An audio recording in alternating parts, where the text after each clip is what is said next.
はい、どうもこんにちは、エンジン太郎です。今回は予告通り鋳造の回となります。シリンダーヘッドですね、の 3D プリンターでプリントしてあります。一応バルブガイドとかが入る溝を作ってます。砂を詰め込む時のピストンですね。これガシガシできるように一応準備をしてあります。では始めていきますが、今回は特に型の処理をまずしないで1個吹いてみます。それでうまくいけばやっぱ型処理なしでいった方が手っ取り早いのでやります。ダメでしたらもう一回パテ盛りやらなんやらの作業からとなります。ではやってみますね。ファッサーっと巻きます。ファッ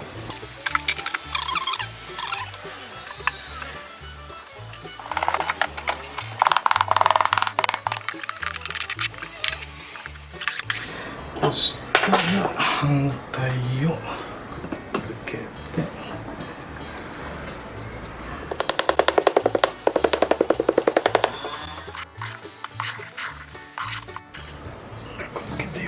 よいしょ。肩ついてきちゃった。失敗だ。よいしょ。はい、残念ながらフィンが崩れてしまいますね。型の処理をちょっときちんとしないとダメですね、やっぱり。結局パテからまたやることとなりました。この作業あんまり好きじゃないんですけど、やらないと鋳造できないので仕方がないですね。次回以降こういう形状の鋳造をやるときにはもっとシンプルで磨きやすい形状にしようと思います。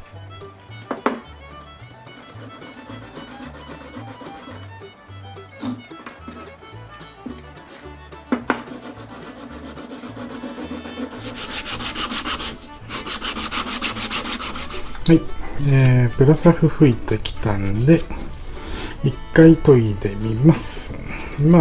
足りなければもう一回サフ吹きますね。よし、はい、2回塗装しました。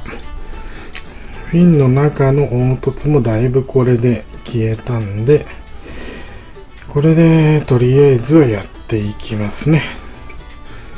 これで型が取れなければ形自体を設計自体の変更が必要ですね。では型を作っていきます。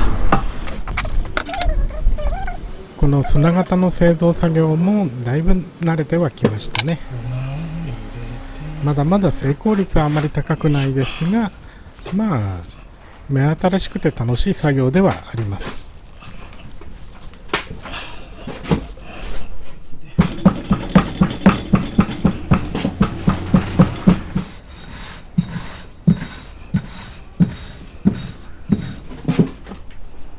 この粉をつけすぎるのが良くはないんでしょうが、いっぱいつけないと型が崩れてしまうので、なかなかこの勘どころというかちょうどいい加減が難しいですね。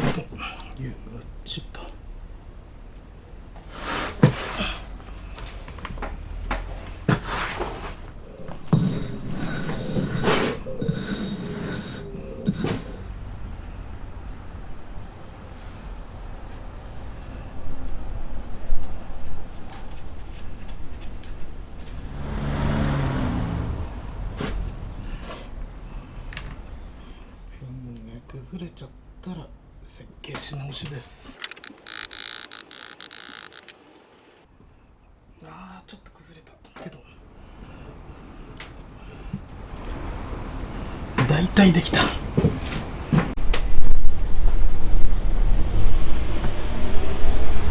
こっちはフィン全部くっついてきちゃった。ダメでしたね。原型側のフィンがみんなくっついてきちゃいましたね。残念ながら今回も失敗だったので、原型の形状の見直しをしていこうと思います。型を修正して溝を浅くしました。少しこっちも。それによって分離が容易になるのではと期待します。ではまた砂型作っていこうと思いますね。こっちからか。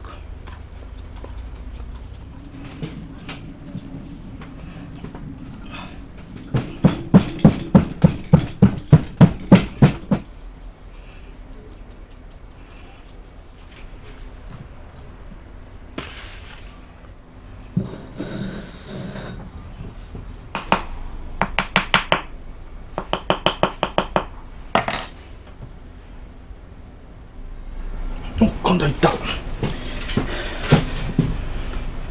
このくらいのフィンの深さなら問題なくいけそうですね。よし、抜けた。よし、今度はできた。 OK。 型がなんとか形になりましたね。フィンもうまくいってるし、これでよしと。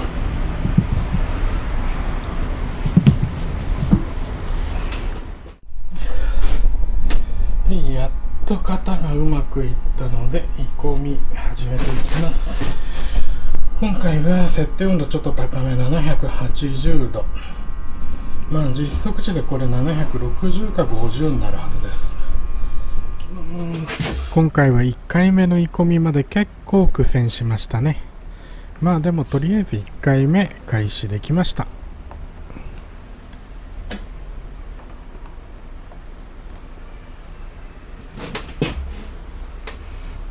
入りきらんかった。よいしょ。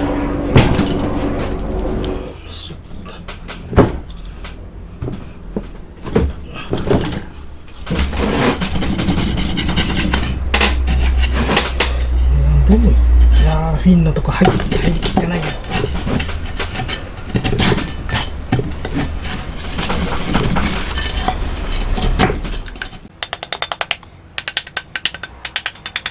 ぱり足りないな。大きい巣が入ったのとやっぱ湯が足りませんでしたね。もっといっぱいか。でもこれいっぱいいっぱいだしな。データを変えるか。2度目の1回失敗してるので2度目の鋳造ですね。次はアルミホイルを溶かしたインゴットを使っていきます。もう差は一目瞭然。火消すが出づらいんですよね、ホイールを溶かした方は。あとは鋳肌のツヤ感もあります。なので材質変えてみます。ここからちょっと寄り道してホイールのインゴットを作る作業ですね。プラズマカッターがあるのでなんとか切れてますが、これなかったら大事でしたね。使ってるホイールはプリウスの純正のアルミホイールになります。アルミホイールは素材としてはかなり優秀だと思います。ただこの切る作業が結構大変なのが弱点ですが、それでも安価で大量に手に入りやすいのでとてもいいと思いますね。このホイールの真ん中の部分が結構厚く作ってあるので切るのが大変でした。あとは細かくしたらボルトクリッパーでバンバン切っていくだけですね。スラグの量もエンジンパーツを溶かした時より少し少なめだと思います。そして安定のたこ焼き器ですね。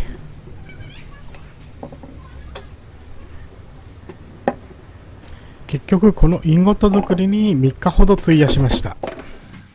ホイール2本は全部インゴット化したので、とりあえず10キロほど確保してあります。それではインゴットもできたので2回目の鋳込みをやっていきます。今度こそ成功するといいんですが、まだわからないですね。鋳造はこの鋳込み終わった後の砂型を崩して発掘するのが一番楽しい時間です。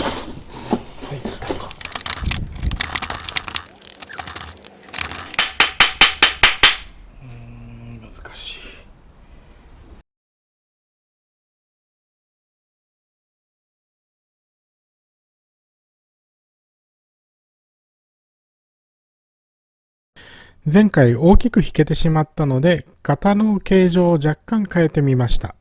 これは最初の型のフィンの深い部分をパテで埋めて、さらに処理したものですね。フィンの深さそのものは緑のやつと同じぐらいになってます。あと、引け対策として中子を入れるようにしました。これで少しは中心部の体積を減らせると思います。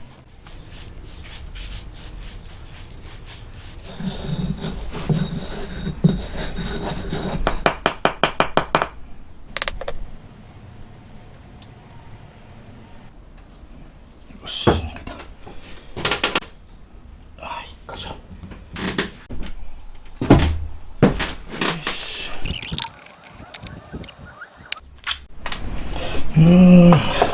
難しいな。中子を型から外すときに折れてしまいました。なかなかこれが難しいですね。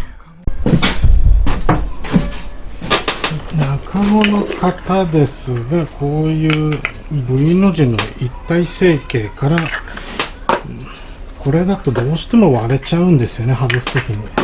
諦めて2ピースで、隙間があっても基本的にはそこに金属流れるだけでバリができるというだけなので、もう2つに分けることにしました。これが1個目の型ですね。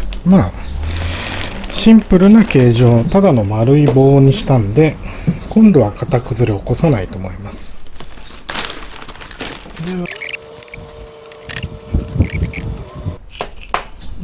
し、できました。ちょっとこの辺を落として、隅っこを落として、型にきれいにはまるようにしておきます。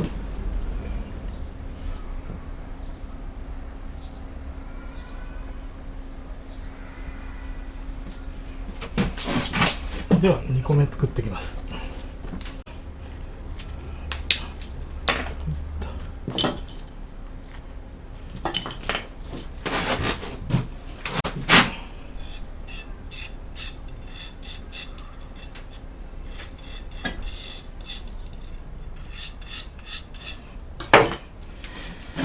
形状がシンプルな棒なので特に問題はないですね。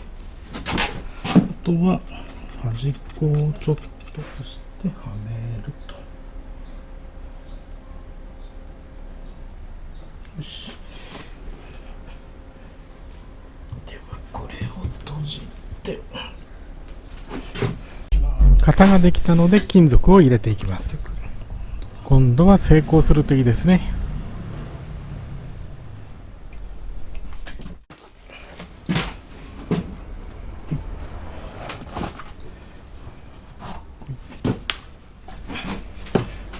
何度やってもこの鋳込み終わった後砂型から外すのがとても楽しいです。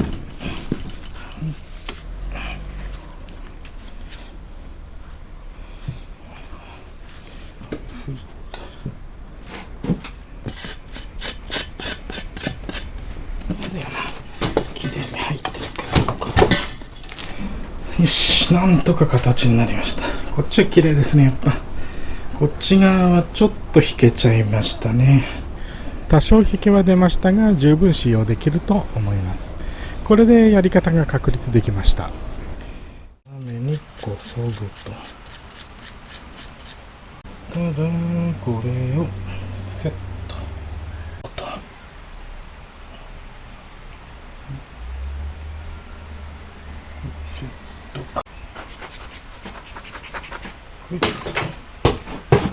セット。よし、OK。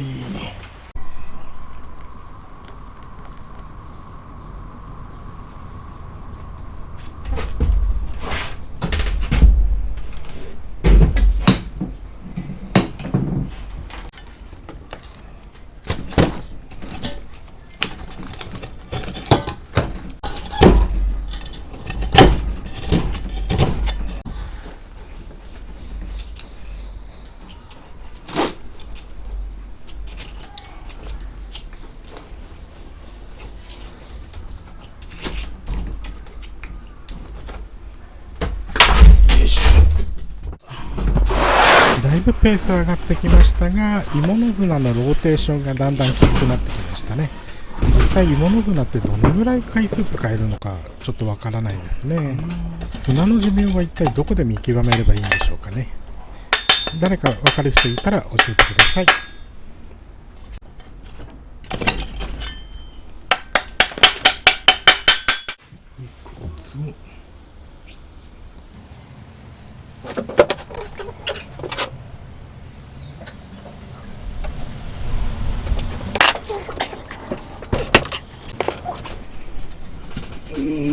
よいしょ。ひげの位置がよ、これが正解かな。一番いい位置になったかな、これで。はい、今回鋳造した分ですが、これが1回目のやつですね。1回目吹いた時にはこの型を使ってますね。この一回り大きくなってしまってダメだった型です。でもって問題点としては、一目瞭然、ここ湯が入りきってないですね。裏側は結構いいです。あとはここの巣ですね。です。これは古いエンジンのアルミニウムを再使用しているものなんですけど、引けがかなり強く出るタイプの金属だったので、ここから先は2個目以降は全部アルミホイール、プリウスのアルミホイールを再使用したものです。これもこちらの失敗型と同じ型で作っているので、形にはなんとなくなってますが、これもボツです。最大の問題としてはここですね。体積が大きいせいか、ここに大きな引けができてます。このところがすごく強く引けてますね。ちょっとこれではダメですね、さすがに。で、3個目以降。これですね。これが3個目。やはりここに引けが少し出てはいるんですが、こちらの2回目のに比べればかなりいい状態です。溶かし込んだ量もだいぶ違うと思います。るつぼで溶かしているアルミの量は同じなんですが、明らかに押し湯が3回目の方が多くなります。それはやっぱ体積が、重さが、ここの本体の重量が減ってるというのが大きな要因ですね。一応これで目処が立ったので、多少ここ引けてますが、十分使えるということですね。あとここのピンの型は崩れてしまいましたが、ここ1箇所だけならリュータで削って何とかします。で、4回目のやつですね。もうこれはほぼ問題なくいきました。3回目との変更点としては、ヒゲの位置と本数を変えてみました。このピンピン出てるやつです。こういうのですけど、3回目は両サイドに集中させてたんですが、この中央部分に、この辺ですね、この辺にもヒゲを多めにつけて、なるべくここを先に固まってくれるようにちょっと工夫してみました。実際これが効果があるかは分かんないですが、この方式にしてから引けがだいぶ減ってると思います。5回目以降は正直もうあんまり変わり映えしないです。4回目でのヒゲの位置がかなり良かったように感じたので、5回目も普通同じようなヒゲの位置で進めました。6回目も同じですね。この辺まで来るとだいぶ慣れてきて問題なくい込めてます。でラスト7回目、これも特に大きな損傷はなく、巣は多少ありますが、このぐらいはいつものことなので十分 OK ですね。なのでこの5つは成功。予備1個含めて5個あればいけると思うので、あとは湯口を切ってみて大きな巣が出ないことを祈ります。カットしていきます。まずは細い方。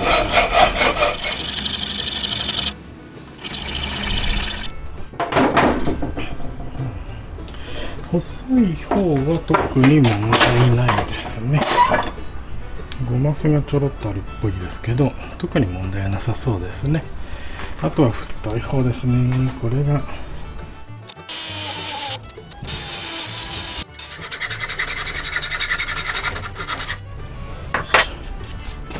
結構うまくいってるかな。悪くはないと思います。よし、他のも全部切ってしまいますね。はい、切り離したこれはまた溶かしてインゴットにしておきます。そうすればまた鋳造できますからね。